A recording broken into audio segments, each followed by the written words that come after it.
Voilà.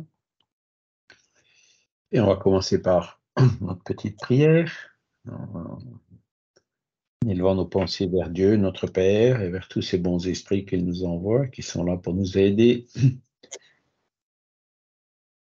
dans notre parcours quotidien, gravissant une à une les marches de notre évolution.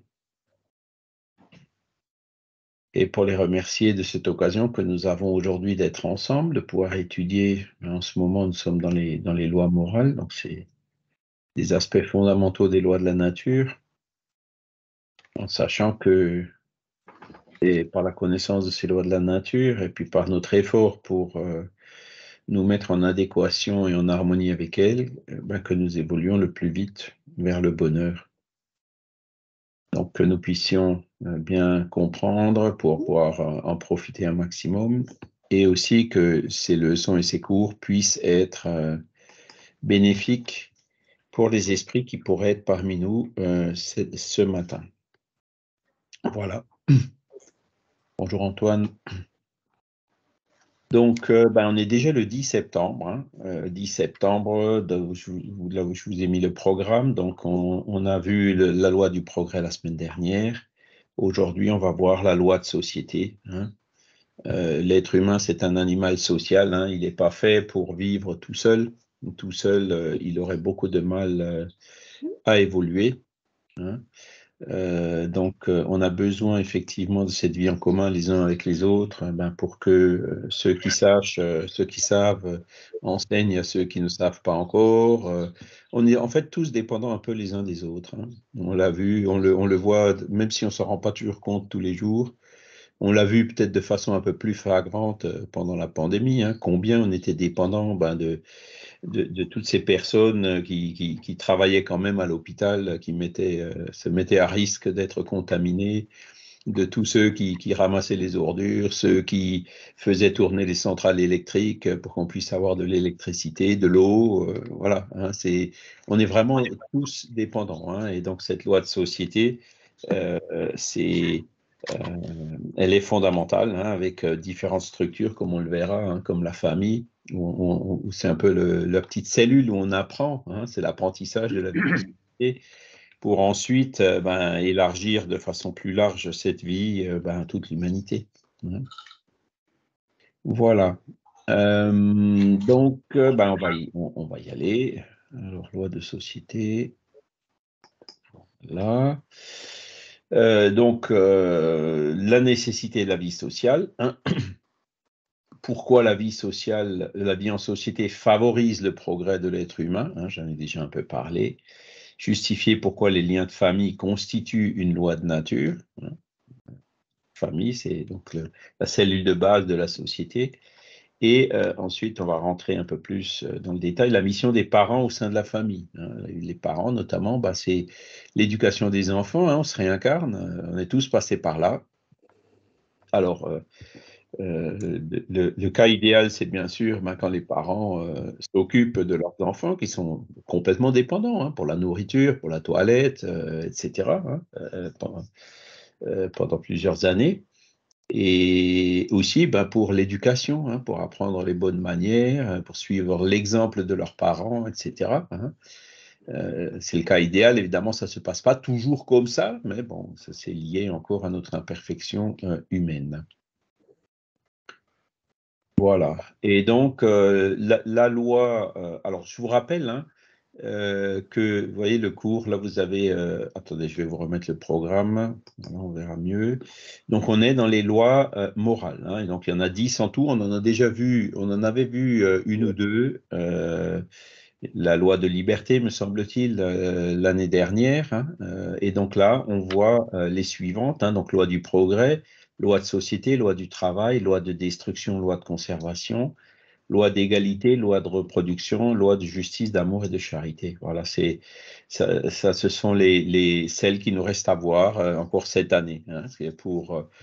Et la base de ces lois morales, c'est le chapitre, le livre 3e du livre des esprits.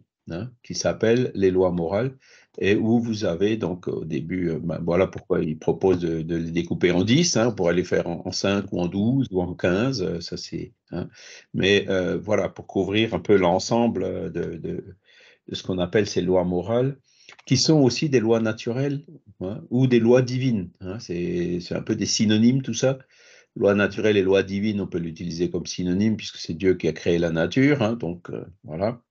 Pour ceux qui ont encore un peu de mal avec la divinité, ben, on utilise les lois de la nature, hein, ça passe mieux.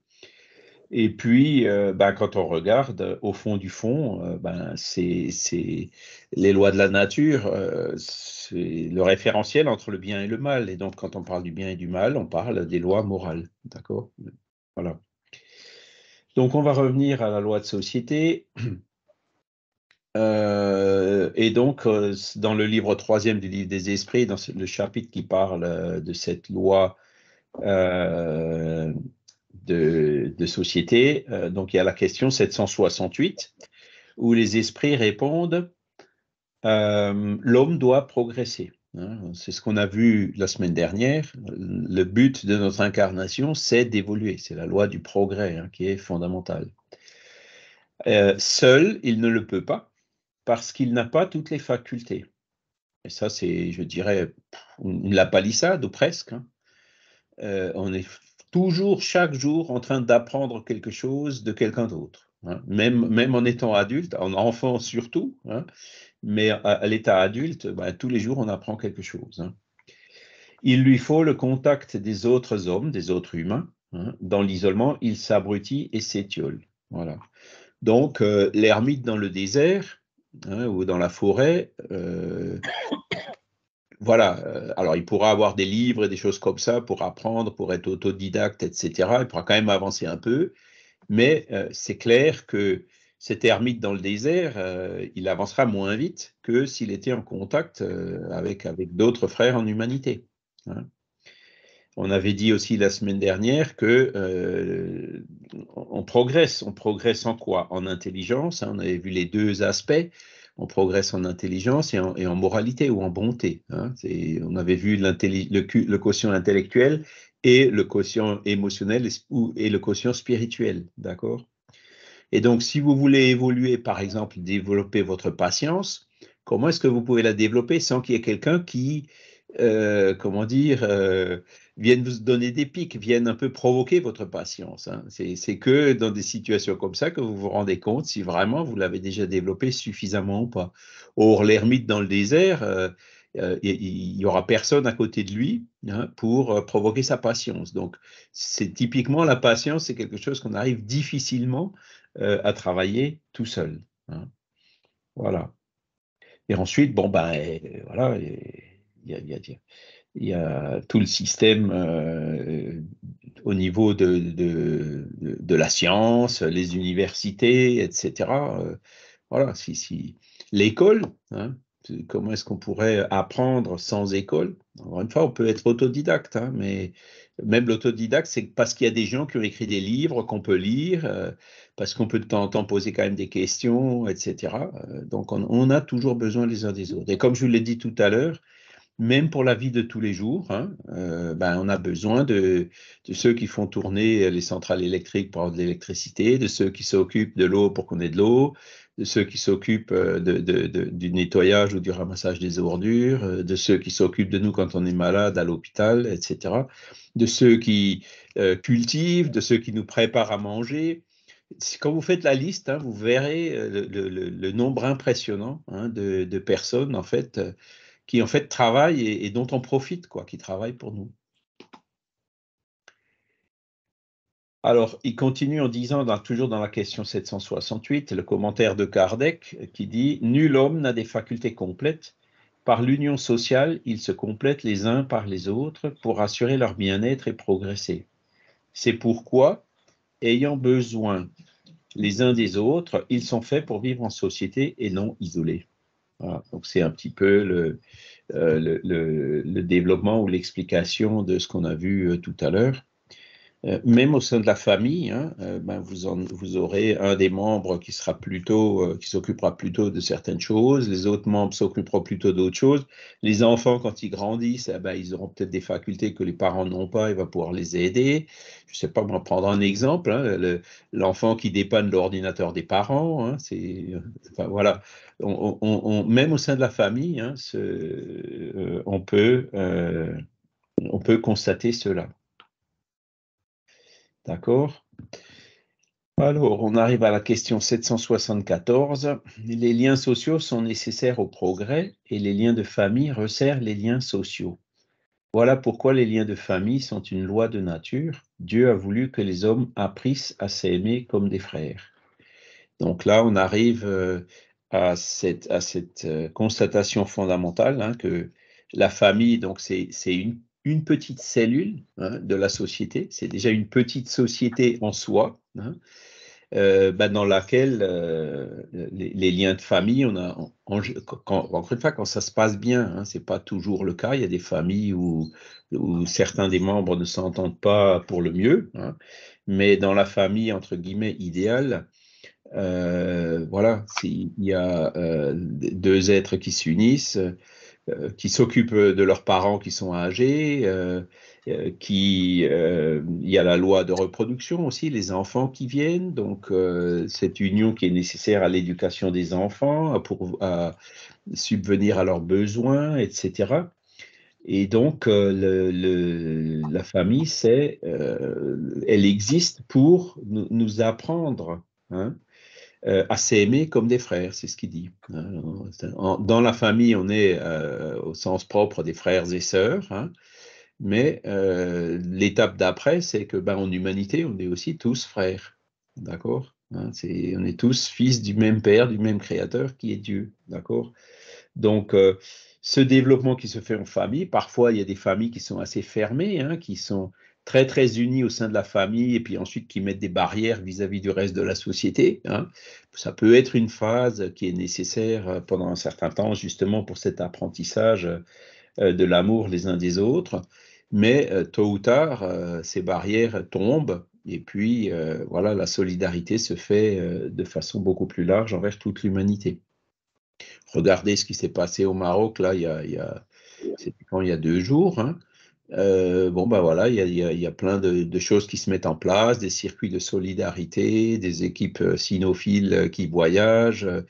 Hein, ce sont des exemples de cette solidarité, de cette vie en société. Donc, on voit qu'il y a quand même déjà beaucoup de choses qui fonctionnent et ça fait vraiment plaisir de voir ces mobilisations, hein, de bénévoles et autres pour venir en aide aux personnes qui sont en difficulté, hein, parce qu'il y a aussi ça, hein.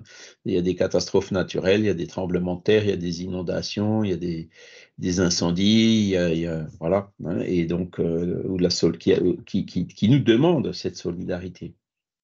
Après, bon, c'est vrai qu'il y a aussi des cas un peu plus difficiles, hein. Par exemple, le cas des migrants, hein. Bon, voilà, il y a des gens qui n'ont vraiment pratiquement aucune perspective d'une vie digne là où elles sont nées, hein, et donc qui légitimement, même quitte à prendre des risques pour leur propre vie, hein, il y en a beaucoup qui meurent, prennent ce risque pour euh, émigrer, quoi, venir. Et puis c'est là où, au niveau de l'accueil, on a encore pas mal de progrès à faire, hein.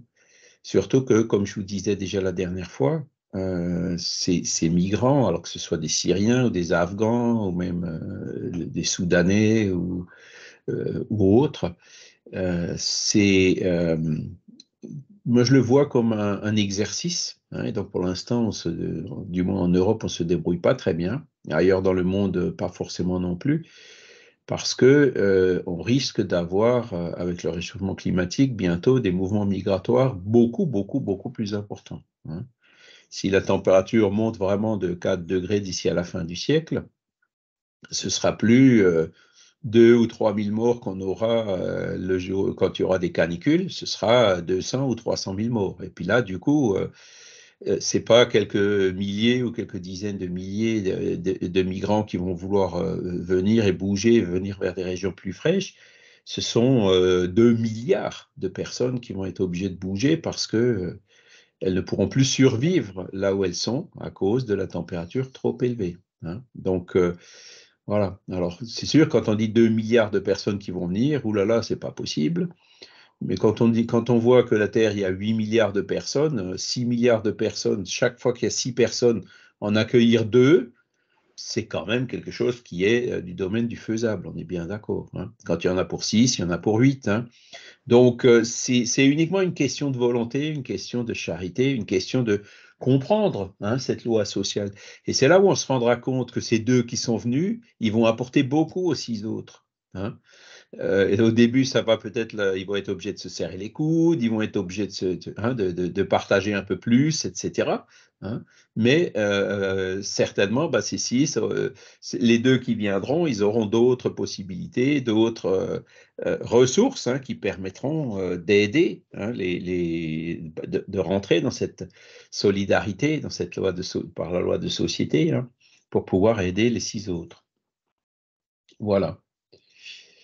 Donc, ces liens sociaux, vous voyez, il vaut mieux qu'on s'y prépare parce que c'est aujourd'hui, ben, c'est une nécessité pour le progrès. Hein. Demain, ça peut être une nécessité vitale. Hein. Voilà. Une nécessité même pour la survie de l'humanité. Hein. Voilà. On va continuer. Donc, il y a aussi 2 sortes de familles. Hein. Les familles par les liens spirituels et les familles par les liens corporels. Les premières durables se fortifient par l'épuration et se perpétuent dans le monde des esprits, à travers les diverses migrations de l'âme. Les secondes, fragiles comme la matière, s'éteignent avec le temps et souvent se dissolvent moralement dès la vie actuelle. Alors, qu'est-ce que c'est que ces familles spirituelles par les liens spirituels et les familles par les liens corporels? Donc, les familles par les liens corporels, c'est celles qu'on connaît sur la Terre. Hein. Il y a le mariage, l'union, la procréation, la reproduction, etc. Mais comme je le disais tout à l'heure, ça ne se passe pas toujours bien. Hein. Il y a des familles où ça se passe bien et il y a des familles où ça se passe moins bien. Hein. Il y a des familles qui se forment, qui ensuite se séparent et puis qui se recomposent et qui, voilà, il y a des situations qui sont quand même aujourd'hui, d'ailleurs pas que d'aujourd'hui, assez complexes.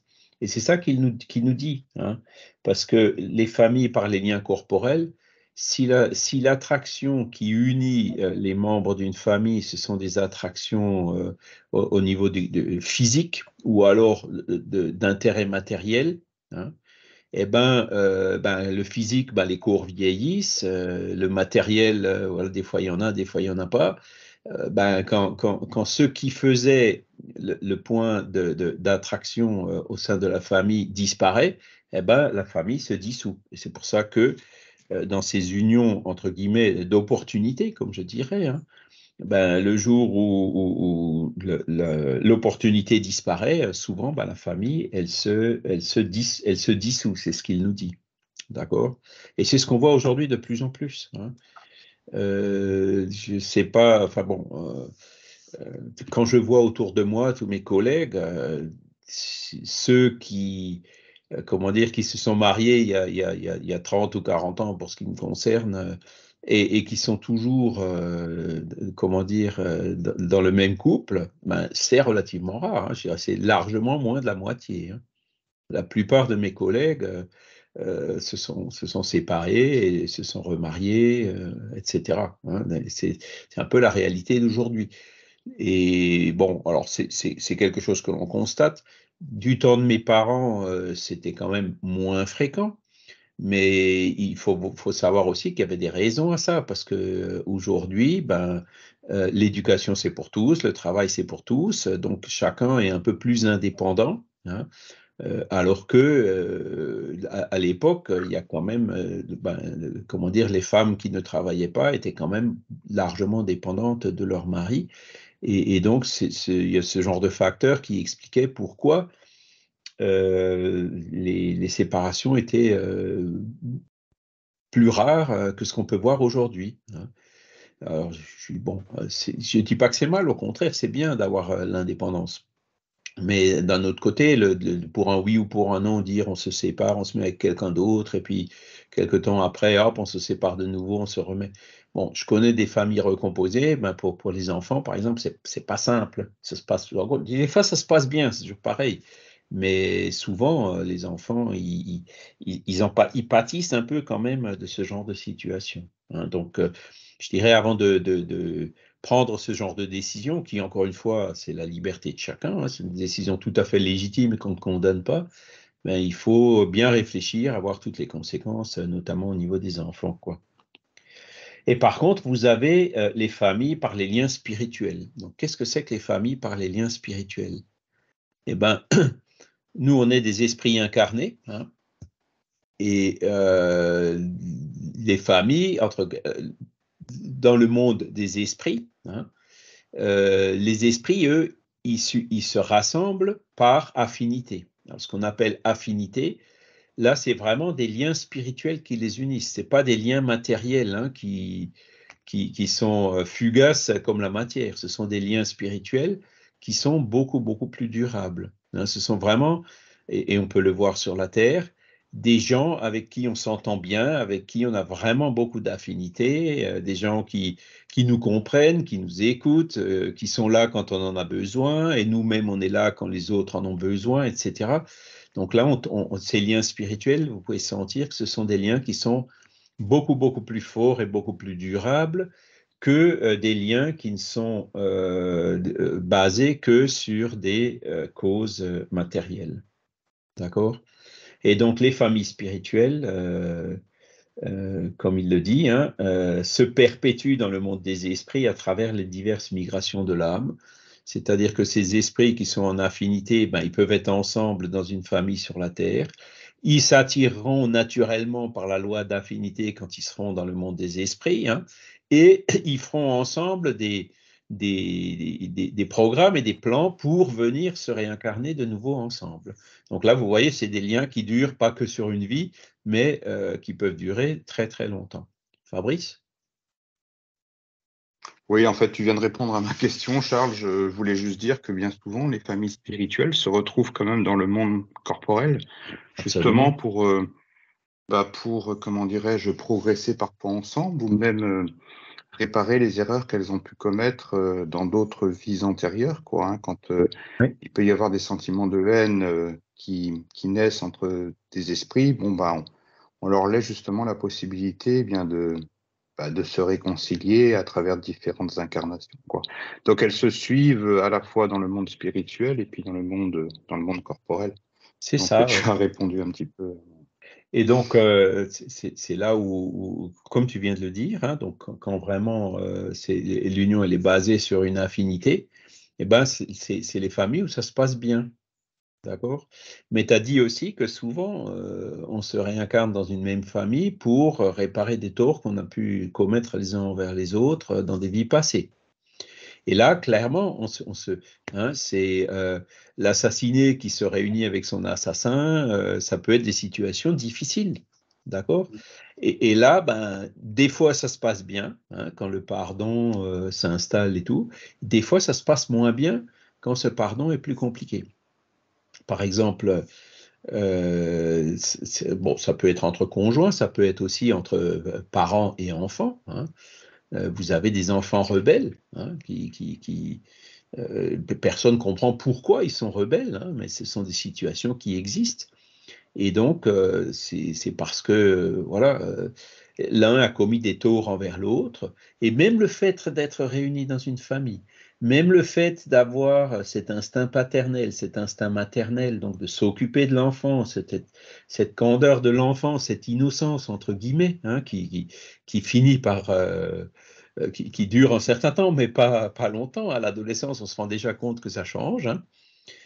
euh, Parfois ne suffit pas pour que la réconciliation se fasse et pour que le pardon s'installe. D'accord? Et si on réfléchit après, supposons que les deux retournent dans le monde spirituel et ils se revoient, il dit, c'est vrai, tu m'as commis des torts graves dans une vie, mais dans cette vie, tu t'es vraiment bien occupé de moi. hein.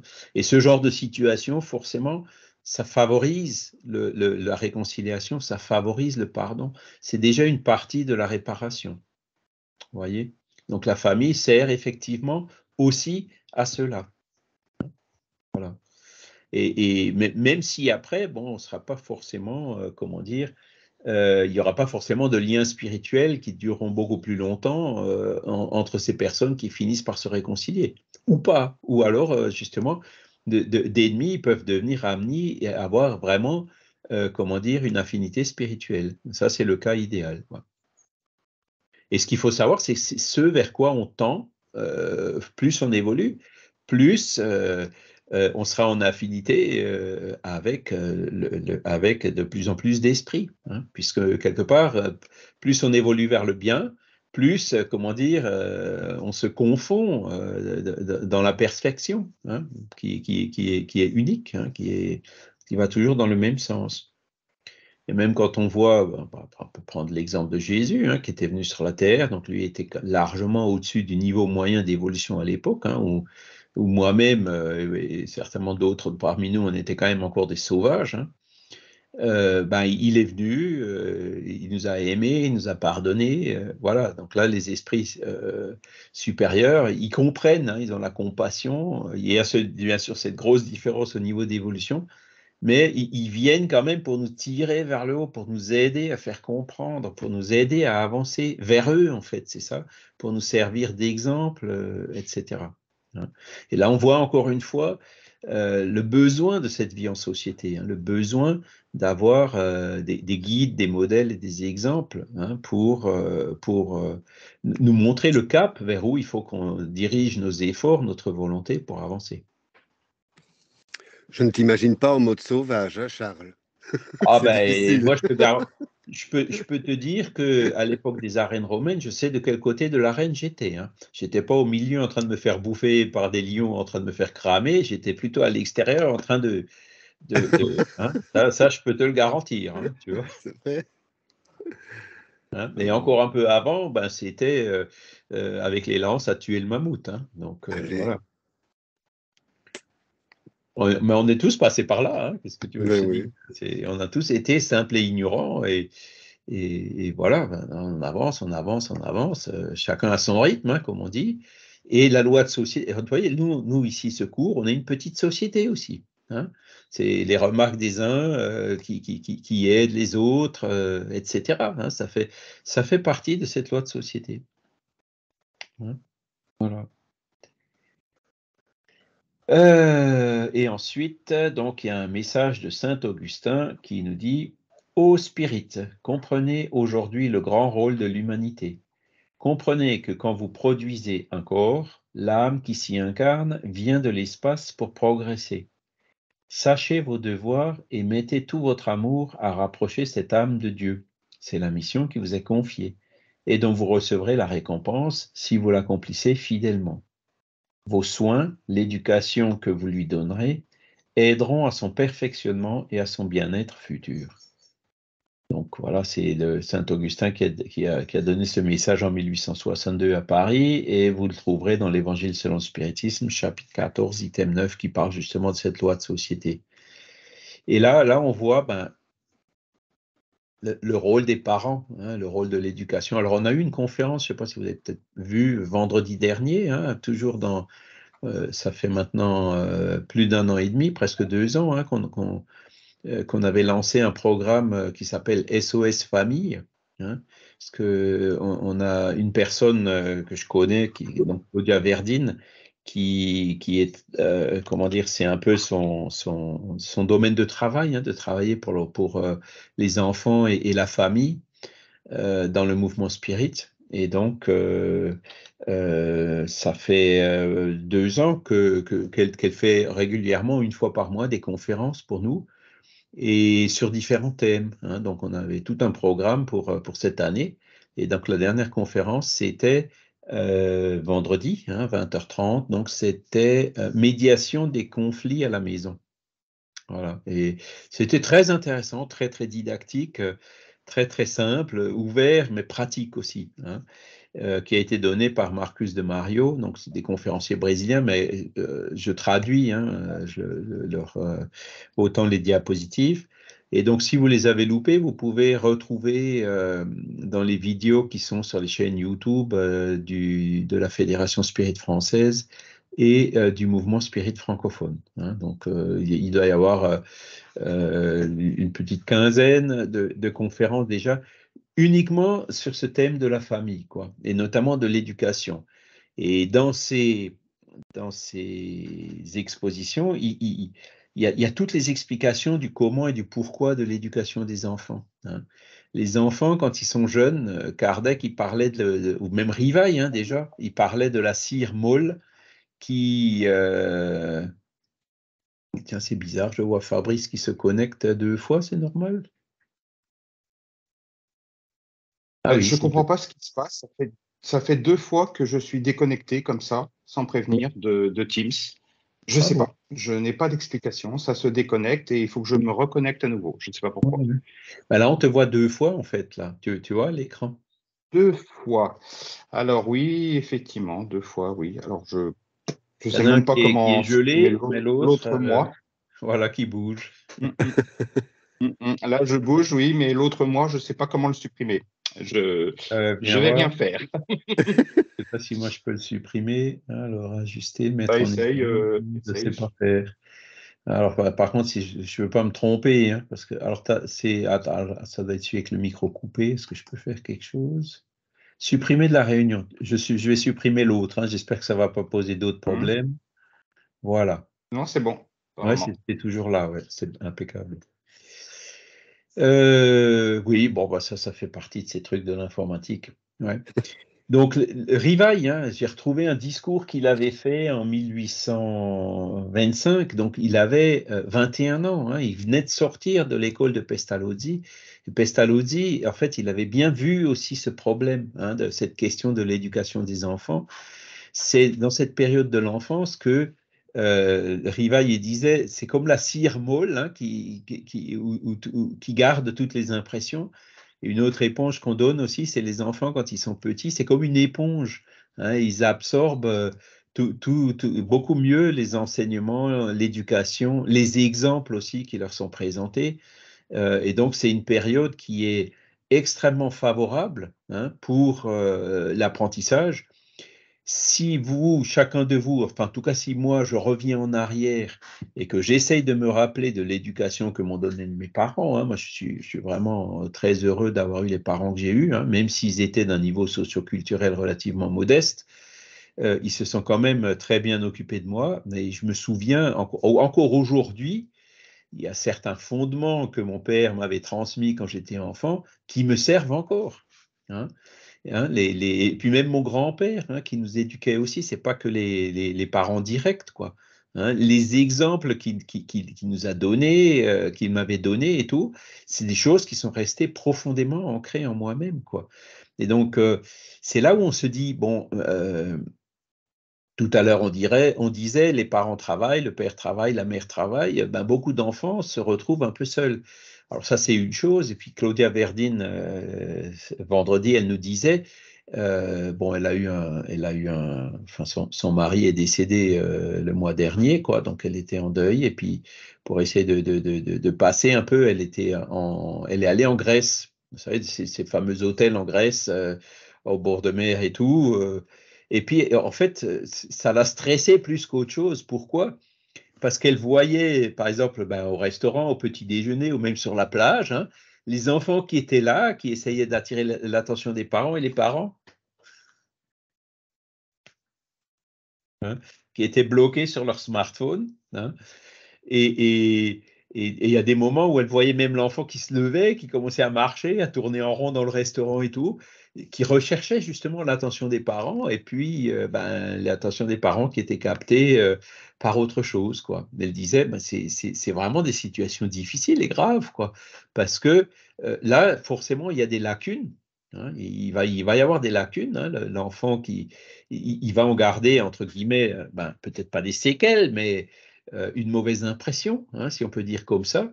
Voilà, donc ce sont des choses auxquelles il faut qu'on réfléchisse. Hein, c'est ce qui est le message de saint Augustin qui nous dit, cet enfant qui est venu, on a été d'accord pour qu'il vienne se réincarner chez nous, parce qu'on a accepté cette mission d'aider cet esprit qui s'est réincarné chez nous à évoluer. Hein. La loi de société, c'est pourquoi est-ce que Kardec, on la présente juste après la loi de progrès? Ben c'est ça. C'est le progrès, c'est une loi naturelle, mais la loi de société, c'est aussi une loi naturelle justement parce qu'elle est nécessaire, elle est indispensable au progrès. D'accord? Et notamment dans la famille avec l'éducation des enfants. Voilà. Alors, qu'est-ce que ça va donner tout ça? Bon, c'est sûr que on peut avoir raté une éducation puisqu'on n'est pas parfait. Hein. Il y a d'autres cas. Hein, on a vu, c'était quoi, il y a quelques mois, là, quand on a eu l'histoire du jeune Naël, où beaucoup de gens ont dit, ouais, mais il n'a pas reçu l'éducation. Mais bon, quand les parents eux-mêmes n'ont même pas eux-mêmes reçu d'éducation, c'est difficile d'éduquer quand on n'a pas été éduqué. Vous voyez ce que je veux dire? C'est là où il faut toujours voir toutes les circonstances, hein, les contingences, le fait de devoir travailler, etc. Et c'est clair que dans ce domaine-là, dans la prise de conscience de cette nécessité, hein, de cette importance de l'éducation, parce que l'éducation, c'est vraiment quelque chose de fondamental. Hein. La majorité des problèmes qu'on a dans le monde viennent d'un défaut d'éducation. Comment voulez-vous aider certains pays? Des fois, je me pose la question quand je vois les situations de certains pays. J'ai vécu au Brésil pendant un certain temps. Bon, c'était difficile là-bas. Je suis arrivé là-bas, c'était encore une dictature militaire. Et ensuite, aujourd'hui, ils sont revenus à un système démocratique. Donc ça, c'était dans les années dans les années 1980. Donc vous voyez, ça fait déjà plus de 30 ans, presque 40 ans. Hein. Et aujourd'hui, on voit toujours encore, je prends ce pays-là comme exemple, hein, parce que je le connais, un clivage. Hein. Les deux candidats qu'ils ont pour la présidentielle là-bas, c'est ou l'extrême gauche ou l'extrême droite. Et encore plus extrême que ce qu'on peut voir chez nous en France, par exemple. Hein. Et pourquoi ça se produit? Hein? C'est parce que, comment dire, les gens qui votent, hein, notamment les gens dans les campagnes, puisque dans les villes, bon, l'éducation, elle se fait quand même, hein, qu'on le veut, elle finit quand même par se faire, mais dans les campagnes, les gens n'ont pas forcément encore le discernement pour mesurer le pour et le contre, pour pouvoir, entre guillemets, voter pour le bon candidat ou créer les conditions nécessaires pour que des bons candidats se présentent. Sachant que les bons candidats, comme on l'a vu la semaine dernière, idéalement, on devrait être dirigés par des gens qui sont à la fois intelligents et bons. Hein. Et aujourd'hui, ce qu'on voit, c'est que beaucoup de dirigeants sont intelligents, mais ils ne sont pas si bons que ça. Et comme je vous le disais la semaine dernière, ça, c'est les pires, parce qu'ils utilisent leur intelligence pour leur bénéfice à eux avant l'intérêt collectif. Hein. C'est donc tout ce qui est corruption, etc. Hein. Et donc, si on veut que ces choses-là changent, il n'y a que l'éducation qui permette aux gens de réfléchir et puis d'avoir ce discernement et faire de sorte que ces choses-là changent. Hein. Prenez la Russie, Poutine, il a été élu aussi. Vous voyez, pourquoi est-ce qu'il a été élu? Hein. En France, on n'est pas loin quand même d'avoir un candidat ou une candidate extrémiste. Alors, je ne dis pas que les gens actuels sont parfaits, hein, loin de là. Hein. Mais voilà, je dirais ça pourrait. Il y a des situations qu'on voit, comme en Russie par exemple, avec une manipulation de masse, etc. Cette manipulation est justement faite pour aller dans le sens inverse de l'éducation, de donner aux gens le discernement, la neutralité. C'est la manipulation, ça cherche justement à les canaliser, à travailler la peur, à travailler un certain nombre de choses pour faire de sorte que les gens prennent des décisions qui arrangent celui qui les manipule et pas des décisions qui sont bénéfiques pour l'ensemble, pour la collectivité, voyez, pour la société, dans cette loi de société. Donc c'est là où on voit que on a encore énormément de progrès à faire et ça ne passera que par l'éducation. Hein. Comment est-ce qu'on va faire pour aider tous ces pays pauvres, les pays africains notamment ou ailleurs dans le monde, comment dire, à à se développer et puis à proposer à leurs habitants des modes de vie qui seront dignes, hein, qui leur donnent une perspective de pouvoir justement fonder une famille, avoir le minimum de subsistance, etc. Hein. Si on veut vraiment éviter justement qu'il y ait ces migrations de population qui s'intensifient, eh ben, il faut qu'on fasse le maximum pour aider ces gens-là et ces pays-là à avoir une meilleure qualité de vie, enfin une qualité de vie minimale ou digne dans leur propre pays. Et on en est encore loin. D'accord? Tout ça, ce sont des questions qui sont liées à cette loi de société et beaucoup d'entre elles, hein, si ce n'est la majorité ou la totalité, passent par l'éducation. Hein. L'éducation, c'est vraiment la solution à tout un tas de problèmes qu'on a aujourd'hui. Voilà. Est-ce que vous... Alors, l'éducation, il y a un autre aspect aussi, c'est l'instruction développe le quotient intellectuel, hein, nous fait évoluer sur le plan de l'intelligence, donc la grammaire, le calcul, l'histoire, la géographie, etc. Mais l'instruction ne suffit pas. L'éducation, c'est plus que l'instruction. L'éducation, c'est l'instruction, mais aussi le fait d'acquérir les bonnes manières, d'accord, de donner des bonnes habitudes, hein, de développer le quotient émotionnel ou de développer le quotient spirituel. Daniel? Oui, on se rend bien compte avec tous les exemples que tu as donnés à quel point ça a sa place dans les lois morales. Parce que qu'est-ce qui fait qu'on va par exemple aider les Marocains? Est-ce qu'à un moment en nous, il y a comme une explosion d'une lumière où on se dit on fait partie d'une grande humanité, donc on aide? Ou est-ce que c'est parce qu'on se projette, on se met à la place d'eux et c'est ça qui nous ferait agir? Et peut-être que par rapport aux migrants, là, on ne se projette pas. Donc, si on travaille effectivement, si on éduque sa moralité, ça peut nous permettre après de changer de point de vue où on est solidaire quand on est capable de se projeter, de se dire « et si c'était nous ?»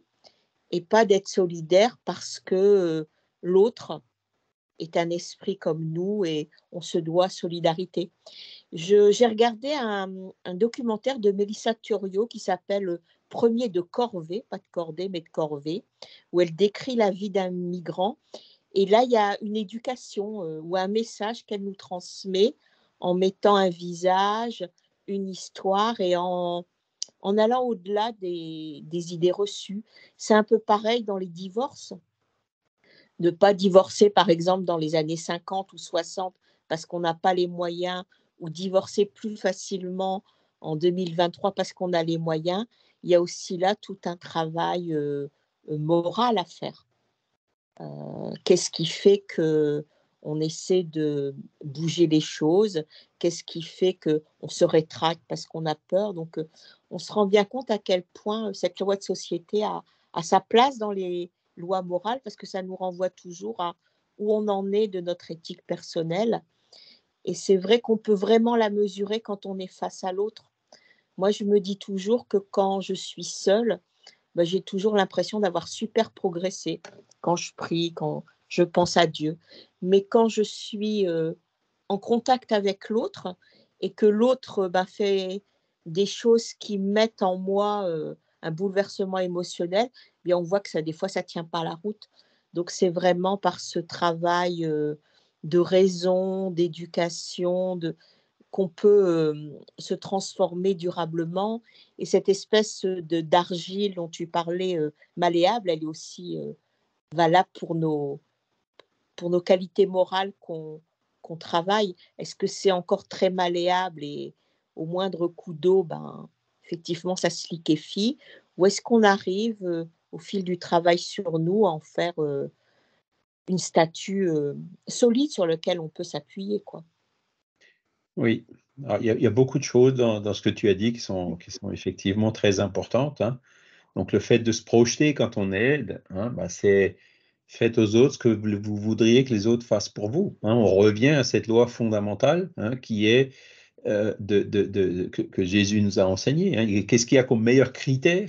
si on se dit, tiens, si j'étais dans un tremblement de terre et que j'aurais ma maison écroulée, voire encore des membres de ma famille ensevelis sous la maison, qu'est-ce que je voudrais que les autres fassent pour moi, hein? Ben, c'est qu'ils me donnent un coup de main. Donc forcément, c'est ça qui motive à aider les autres. Et je dirais, c'est un peu un thermomètre. On prend une mesure, hein, est-ce que les gens ont vraiment déjà intégré ça? Et quand on voit ces grands mouvements de solidarité, comme il y a eu en Turquie, comme il y a eu comme il semble, comme ça commence à avoir lieu pour le Maroc aujourd'hui, eh ben, on se rend compte qu'il y a beaucoup de gens qui en sont déjà là, hein, qui vraiment se retroussent les manches, font, donnent, aident, etc., vont sur place, même si c'est la protection civile, si c'est leur métier, etc. Il y a des réactions spontanées au niveau des gouvernements.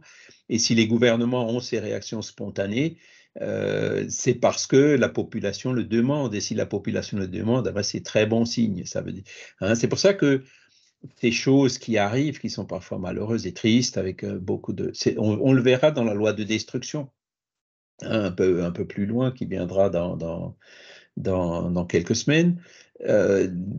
Quand ce genre d'événement arrive, hein, dans 2 semaines d'ailleurs, hein, quand ce genre d'événement arrive, c'est là où les consciences s'éveillent en quelque sorte. On se dit, punaise, on ne peut pas laisser ça, punaise, il faut qu'on fasse quelque chose, etc. Et donc, il faut que de temps en temps, ce genre d'événement arrive. En tant que spirit, on arrive à les dédramatiser. Bon, il y a eu 2000 morts. Nous, on pourrait peut-être dire même, bah, ce sont 2000 renaissances, hein. Vous êtes dans une maison, il y a un tremblement de terre, la maison s'écroule sur vous, hein. C'est vraiment la mort, entre guillemets, programmée. Hop, on a fini notre mission dans cette incarnation, on retourne dans notre monde d'où on est venu, hein, le monde principal qui est le monde spirituel, hein. Donc on dédramatise la mort, hein, mais d'un autre côté, on se dit, voilà, il faut faire quelque chose. Et d'ailleurs, j'ai déjà vu, ça commence à bouger, hein. Les scientifiques se disent, oups, il va falloir qu'on revoie la carte sismique du Maroc, hein, parce qu'ils n'avaient pas prévu qu'il pouvait y avoir un tremblement de terre de cette ampleur-là, à cet endroit-là. Donc, ils sont en train de revoir maintenant toutes les failles et tout. Il y a tout un boulot à faire, y compris dans la construction des maisons, hein. Au Japon, vous avez des séismes, parce que là, c'était quoi, 6,9, je crois. Donc, c'est énorme. Mais au Japon, il y a des 7, 7,5, 8, et puis voilà, bon, les objets tombent par terre, il y a quelques vases qui se cassent, mais il n'y a pratiquement aucun immeuble qui s'effondre, hein. Donc, on sait faire des choses pour se protéger, pour prévenir, pour évaluer les risques et puis réduire les conséquences. Et ça fait partie du progrès. Ça fait partie aussi de cette loi de société, hein, qui stimule cette entraide entre nous. Et puis, donc, les personnes qui font des études et qui les partagent et on change les normes. Ici, en Europe, il va aussi falloir qu'on change des normes, hein, notamment sur tout ce qui est pluviométrie, évacuation d'eau pluviale. À mon avis, le diamètre des tuyaux qu'on a calculé il y a 30 ans, c'est plus bon aujourd'hui, hein. Et aussi beaucoup de normes à revoir parce qu'avec les pluies, les orages et les machins qu'il peut y avoir, comme on a encore vu en Grèce la semaine dernière, ça ne suffit pas pour évacuer toute l'eau. Il y a plein, même après, des cas un peu plus compliqués. Donc, des constructions qui sont trop près des cours d'eau, on sait très bien que ben, ça ne va pas. Ça va pas. Le jour où il y a vraiment un événement comme ça, et la probabilité elle est de plus en plus grande au fur et à mesure du temps, on se dit, ben, s'il y a un événement comme ça, ben, toutes ces maisons-là, elles vont être inondées ou voire même s'effondrer, quoi, hein. Donc, tout ça, voilà, ça fait partie, le fait qu'on vive en société. Tout seul, on n'arriverait pas. Bon, tout seul, on se dirait, bon, ben, voilà, plutôt que de me mettre là, je vais me mettre un peu plus loin, il faudra que je fasse un peu plus pour aller chercher de l'eau et tout, mais au moins, quand la rivière déborde, je ne serai pas obligé de reconstruire toute ma maison, hein. Je pense que c'est comme ça qu'on a commencé, hein. Mais aujourd'hui, c'est sûr, les choses sont beaucoup plus... ont énormément avancé par rapport à ça, justement grâce à cette loi de société, au fait qu'on vive ensemble. Donc ça, c'est une chose. Après, tu as parlé aussi des dissolutions, hein, voilà. Alors, une chose aussi que ça m'a fait penser qu'il est important de dire ici, c'est que le spiritisme, le mouvement des esprits, ne sont pas opposé au divorce, pas du tout. Hein. C'est-à-dire que quand ça va plus, quand l'union elle était uniquement matérielle et puis que la partie matérielle n'existe plus, voire des cas même encore pires, quand il commence à y avoir des violences, c'est évident que voilà, il vaut mieux se séparer avant qu'il y ait des blessés, voire même des morts. Hein.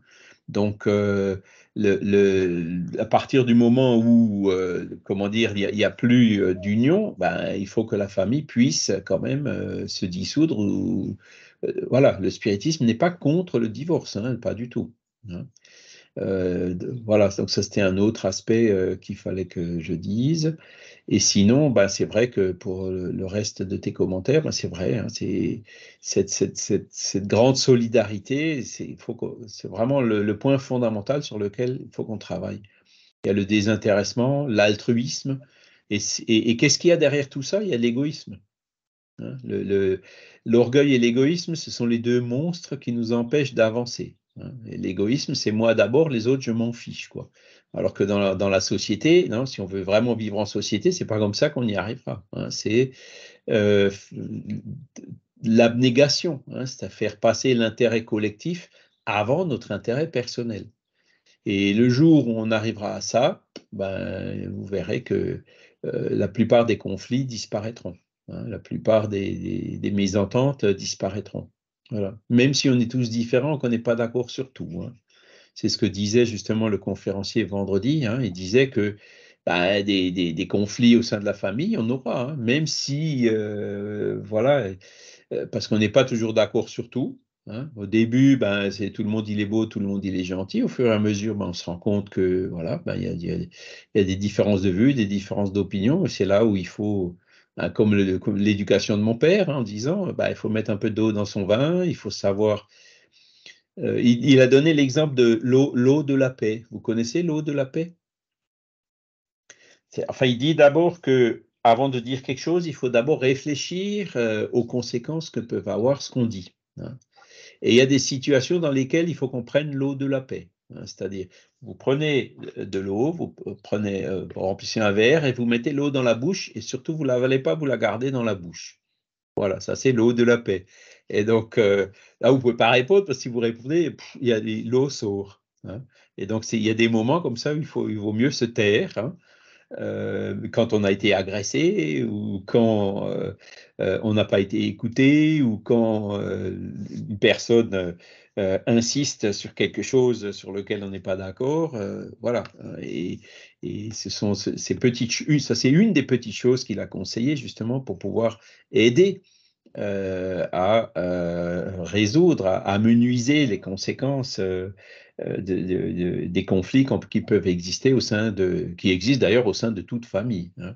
Voilà, c'est rare de voir vraiment une famille où il n'y a jamais de désaccord, où il n'y a jamais de mésentente. Hein, donc vivre en société, ça s'apprend et ça nous oblige justement à développer ces vertus, donc ça nous aide énormément à évoluer. Voilà. Ben, je crois qu'on arrive au support. Est-ce que vous avez des questions encore par rapport à ce sujet? On va essayer de passer rapidement.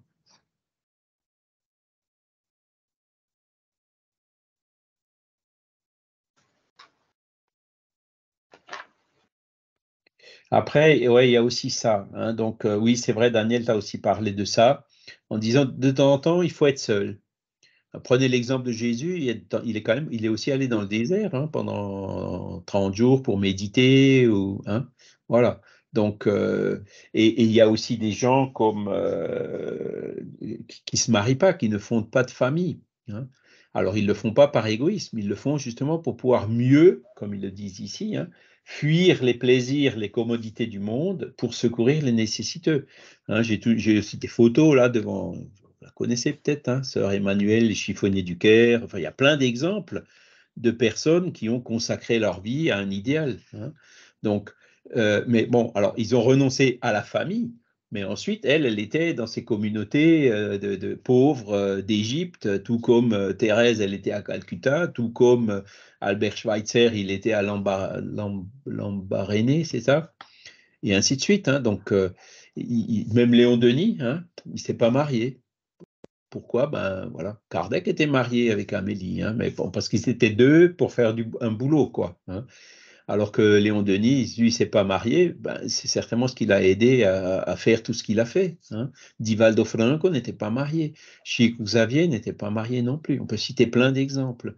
Mais c'est pas parce qu'ils n'étaient pas mariés qu'ils n'ont pas fondé un foyer, qu'ils n'ont pas fait des choses qui sont extrêmement importantes et bénéfiques pour la société en général. Hein. Voilà, donc ça c'est encore un autre aspect de cette loi de société. Voilà. La Terre est une école, oui. Hein, c'est comme ça qu'elle est présentée. On est ici à l'école pour apprendre, hein. Pas seulement quand on est enfant, mais aussi encore aujourd'hui quand on est adulte ou quand on est plus âgé. Hein.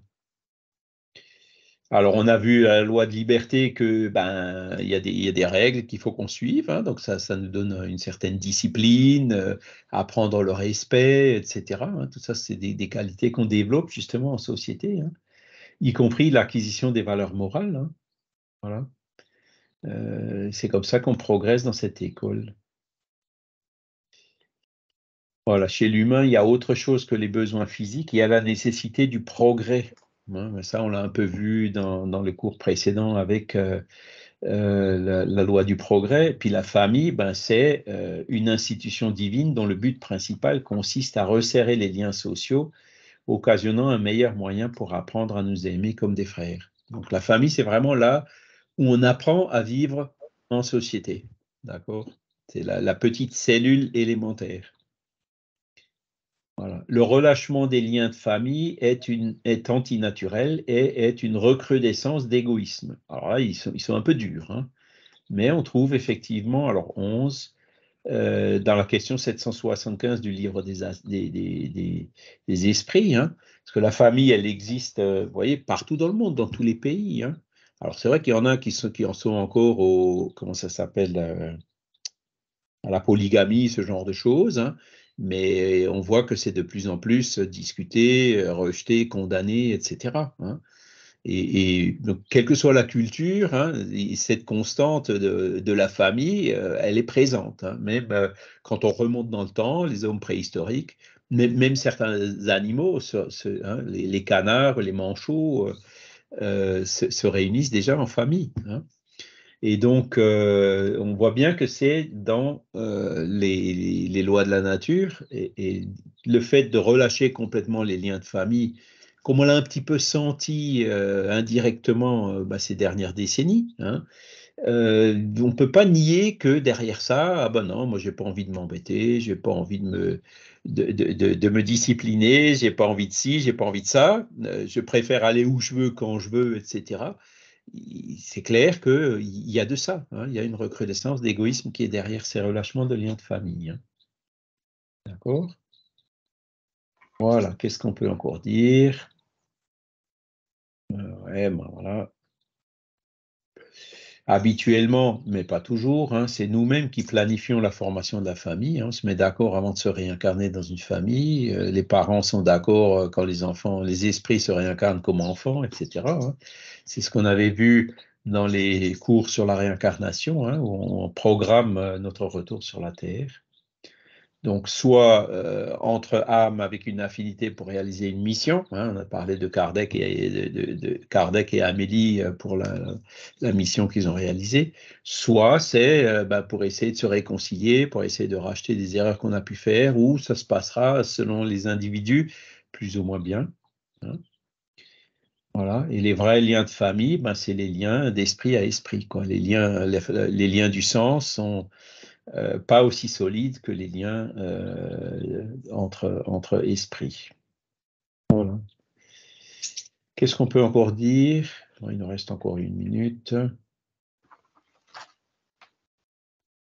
Ouais, c'est ça. Hein. De nos jours, devant la précipitation des concepts qui généralisent dans la vulgarité les valeurs éthiques, hein, nous avons l'impression qu'une rude menace plane sur la stabilité de la famille. Mais plus que jamais, l'ensemble domestique doit s'imposer pour sa survie au bénéfice de la souveraineté de l'humanité. C'est une question de survie. On voit même aujourd'hui que la natalité baisse. C'est pas forcément une mauvaise chose, parce que la population de la Terre, elle ne pourra pas augmenter au rythme où elle augmente aujourd'hui indéfiniment. Mais c'est sûr qu'il y a quand même encore des esprits qui veulent se réincarner pour évoluer, donc il faut bien qu'il y ait de la procréation, il faut bien qu'il y ait des enfants, il faut bien qu'il y ait fabriquer des corps pour que ces esprits puissent se réincarner pour évoluer. Nous, on est là, mais demain, on retournera de l'autre côté, et puis après-demain, on fera partie de ceux qui voudront aussi revenir. Et on reviendra peut-être à la fin du siècle dans un monde où il fera 4 ou 5 degrés de plus à cause de tout ce qu'on a fait dans cette vie ici. C'est nous-mêmes qui allons récolter ce qu'on a semé. Voilà. Bon, je crois qu'on a un peu fait le tour. Est-ce que vous avez d'autres remarques à faire, d'autres questions? Est-ce que c'est clair? Non, c'était bien clair, oui. Ça peut paraître un peu rétrograde, ouais, ces vieillots, ces histoires de famille et tout. Non, mais bon, faut réfléchir, Se mettre à la place, de l'enfant, c'est relativement facile parce qu'il suffit de se remémorer. Moi, j'ai toujours, bon, mes parents maintenant sont partis de l'autre côté, mais j'ai toujours leurs photos là, et puis chaque fois que je passe devant, eh ben, je me rappelle quand j'étais petit, quand ils m'emmenaient, mon grand-père qui me prenait par la main, qui m'emmenait en ville, qui m'emmenait à l'église, qui m'emmenait promener en forêt, qui me montrait les fleurs, les plantes, les choses dans le jardin. Voilà, c'est là où c'est sûr que ça a eu un effet fondamental sur ce que je suis aujourd'hui, c'est clair. Ils m'ont énormément aidé. On se rend bien compte à quel point la famille c'est important parce que quand on a justement quelqu'un qui nous aide et qu'on aime en dehors de notre famille, souvent on lui dit tu es de ma famille ou de ma famille de cœur ou tu es comme un frère.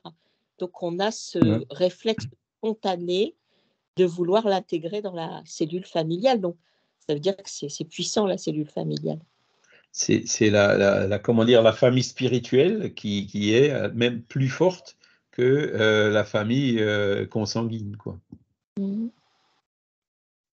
Et après, bon, la famille sert à quoi? Il y a aussi un autre aspect, là je vais en parler vite fait. Ça sert à nous apprendre la loi d'amour, d'accord? À nous aimer les uns les autres. Donc le fait d'adopter des enfants ou de les avoir naturellement, c'est des enfants, il faut les aimer, il faut les éduquer. Il n'y a aucune différence. L'enfant adopté peut être un esprit familier, qui a beaucoup plus d'affinité qu'un enfant naturel qu'on peut avoir. Voyez? Donc là, il n'y a absolument aucune raison de faire quelque discrimination que ce soit. Et on peut même aller plus loin par rapport au spiritisme. Aujourd'hui, on a de plus en plus de familles, des pacsés ou des choses comme ça. Donc, des familles avec homosexuels ou autres. La position du spiritisme par rapport à ça, elle est très claire. Qu'est-ce qui est le plus important dans la famille? C'est la loi d'amour. D'accord? Donc, à partir de là, entre deux hommes ou entre deux femmes, à partir du moment où ils s'aiment, où ils arrivent à développer cette loi d'amour en eux et au sein de leur foyer, ils évoluent. Alors, c'est sûr, ils pourront peut-être pas procréer. Donc, voilà. Si aujourd'hui, on considère que, j'ai lu un livre d'ailleurs écrit par un spirit qui est justement homosexuel et qui est très intéressant. Les statistiques montrent que dans tous les pays, et puis depuis plusieurs décennies, le pourcentage de personnes comme ça homosexuelles, c'est entre 10 et 15%, il est stable, il n'augmente pas. Donc, si c'est entre 10 et 15%, il n'y a pas de souci au niveau de la procréation. C'est sûr que si après on arriverait à 80% de familles, là, je pense qu'on commencerait à avoir des problèmes, mais ce n'est pas le cas. C'est là où on voit que la nature, l'équilibre, il se fait bien. Et donc, le spiritisme n'est pas absolument pas contre les mariages homosexuels, le fait de donner des facilités matérielles, le Pacs et ce genre de loi et tout. Parce que l'essentiel, il est dans la loi d'amour. Et il y a certainement des familles hétérosexuelles où ça se passe beaucoup plus mal, où ça se passe mal, alors qu'il y a beaucoup de familles homosexuelles où ça se passe très bien. Hein. Donc, il faut aller à l'essentiel qui est la loi d'amour. Donc, vous voyez qu'il y a dans la philosophie spirit, il y a quand même des visions assez progressistes sur ce genre de questions. On peut même comprendre pourquoi, hein, quand on se réincarne, on n'a pas toujours la tendance psychique qui correspond à notre genre physique. Hein. C'est l'esprit qui s'est réincarné 10 fois de suite en tant que femme. Si la 11e fois il se réincarne en tant qu'homme, il aura forcément une tendance féminine. Hein, et vice-versa. D'accord? Sachant que plus on évolue, les esprits n'ont pas de genre, hein, ils ne sont pas homme ou femme, l'esprit est neutre. Et puis plus on évolue, plus on sera neutre, on se sentira bien dans les deux situations. Voilà. Donc on Si peut je même comprends bien, apporter quelques explications par rapport à ça. Oui? si je comprends bien, un homme qui a des tendances féminines, il aurait été une femme dans une vie antérieure? Ça peut être une explication, ouais. C'est D'accord. une explication qu'on peut comprendre. Hein. Si on veut vraiment évoluer, il faut connaître les deux. Hein. Donc il faut se réincarner homme, il faut se réincarner femme. C'est là où on sait tout. Si on se réincarne qu'en homme, on ne saura que ce que c'est qu'être un homme, on ne saura pas ce que c'est qu'être une femme, et vice-versa. Hein. Donc les esprits évolués, eux, ils savent les deux, d'accord? Donc s'ils devaient se réincarner en homme ou en femme, ils s'adapteraient sans difficulté. Mais nous, qui sommes encore, je dirais, pas encore à ce niveau d'évolution, c'est sûr que on change de genre dans une réincarnation après avoir été longtemps dans un autre genre, on aura un peu de mal à s'adapter. D'accord? Et tout ça, c'est tout à fait naturel. Il ne faut absolument pas le condamner. Hein. Ça fait partie de notre évolution. Ce n'est pas du tout un signe d'infériorité, hein, c'est ce que je veux dire. Hein.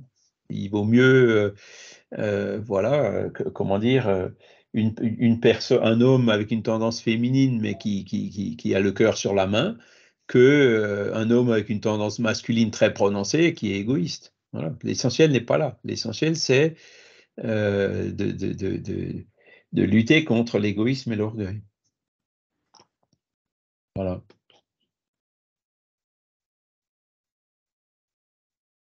D'accord? Oui, c'est très bien, très bien. En tout cas, moi, je suis reconnaissant, même si, bon, voilà, mes parents m'ont éduqué religieusement dans une religion assez sectaire, mais grâce à ça, ils m'ont rapproché de Dieu. Donc, quelque part, ils ont accompli leur devoir de parents.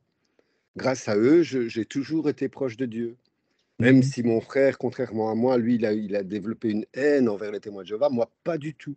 Moi, je garde de très bons souvenirs avec les témoins de Jéhovah et j'ai d'ailleurs une petite poignée d'amis, surtout des filles, des femmes, avec qui je garde un très bon contact. Donc moi, je suis reconnaissant envers mes parents, même si l'éducation n'était pas la bonne religieusement parlant.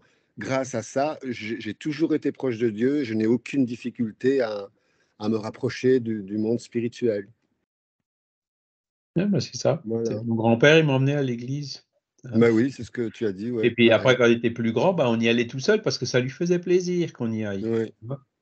Et après, c'est sûr, à l'adolescence, c'est un peu plus compliqué. Hein. On y allait quand même de moins en moins ou plus. Et c'est vrai qu'après, à force quand tu poses moi, ce qui m'est arrivé en Alsace, hein, vous savez que on n'est pas au même degré de laïcité que dans le reste de la France. Hein. Donc, il y avait des cours de religion à l'école primaire, hein, avec le curé qui venait nous donner. Mais bon, c'est là où, en fait, tout ça, ça m'a énormément servi parce que c'est là où tu te rends compte, c'est quoi? Tu commences à poser des questions et puis du coup, tu vois que parfois les réponses sont un peu floues. Hein, Mhm. et c'est ça, comme tu dis, ça m'a rapproché de Dieu. Mais le fait de poser des questions, d'avoir une approche rationnelle, ça a certainement aussi facilité le fait, quand j'ai lu le livre des esprits, hein, c'est vrai qu'il a quand même une couleur un peu catholique, le livre des esprits, hein, à cause du contexte de l'époque. Hein, on sortait quand même de plusieurs siècles de religion unique, hein, autorisée, qui était le catholicisme. Donc, ça ne m'a pas choqué et en même temps, l'aspect rationnel m'a tout à fait parlé, quoi. Donc, c'était Ouais, pareil. fondamental pour cette, comment dire, pas cette conversion, mais cette acceptation, cette adhésion au spiritisme. Si j'avais été éduqué non religieusement du tout, je pense que ça aurait été plus difficile. Et c'est là où on voit aussi dans l'éducation des enfants, un petit truc que je vais quand même rajouter, c'est que beaucoup de parents disent non, je ne vais pas donner d'éducation religieuse à mon enfant parce que je veux qu'il puisse choisir plus tard. En fait, c'est une erreur. Ouais. Et là tu en témoignes, Antoine, et moi aussi. Hein. C'est important de donner une éducation religieuse aux enfants, hein, mais en même temps de leur dire, vous êtes libre. Et puis toi, Antoine, tu as été libre, moi j'ai été libre plus tard de choisir ou pas. Mais le fait de quand même avoir reçu une éducation religieuse quand j'étais enfant, ça m'a énormément aidé dans mon choix, parce qu'au moins tu connais quelque chose, au moins tu vois, Voilà. tu es proche de Dieu, tu gardes les bonnes choses et puis tu enlèves les choses qui sont moins bonnes, tu peux arriver à faire le tri dans tout ça. Alors que l'enfant qui n'a aucune base religieuse, il n'aura pas cette facilité que nous on a eue. Hein. Donc, donner une éducation religieuse aux enfants, oui, c'est fondamental. Hein. Mais sans, comment dire, il faut le laisser libre. C'est Hein. ça. Voilà, faut sortir du dogme de l'imposition ou de la, comment dire, parce que chez les témoins de Jéhovah, c'est ça qui est le plus difficile. Hein. Quand on en Oui. sort, Oh là là. c'est pas toujours facile. Hein. Et des Ouais. fois, il y a des culpabilisations. Je connais des gens qui en sont sortis. Au niveau du couple, ils étaient témoins de Jéhovah. Quand un est sorti, le couple, ça allait plus du tout. Hein. Ils se sont séparés très, très vite. Hein. Donc, Oui, c'est une forme de manipulation cérébrale, en fait. Dès que tu ne ouais, penses pas comme l'esclave fidèle avisé, hein, c'est les quelques membres qui sont à New York, c'est eux qui dirigent tous les témoins de Jéhovah sur hein. toute la terre entière. Donc, c'est un peu comme dire qu'il n'y a que eux qui ont le droit de recevoir des intuitions, des messages, et tous les autres, ce sont les marionnettes. C'est Donc, ça. dès que le problème chez eux, c'est que dès que tu ne penses pas comme ce que dit la société, donc l'esclave fidèle avisé, le petit groupe de New-Yorkais là-bas, tu es montré du doigt. Et donc, c'est C'est la ça. culpabilité parce que tu penses, oulala, tu pêches là, rien qu'en pensant comme ça, tu pêches. Et Donc, c'est c'est très, très, très très difficile difficile, très, très douloureux. Hein. de se détacher, c'est très difficile. Il m'a fallu 35 ans d'ailleurs et 5 exclusions. Voilà. Je crois que je suis le seul au monde qui a été exclu 5 fois chez eux. D'accord. Voilà. Et 5 Voilà. réintégrations du coup. Hein. Dis d'ailleurs, excuse-moi, juste encore un Oui. petit truc. Charles, tu as retrouvé l'expérience du témoin de Jéhovah décédé?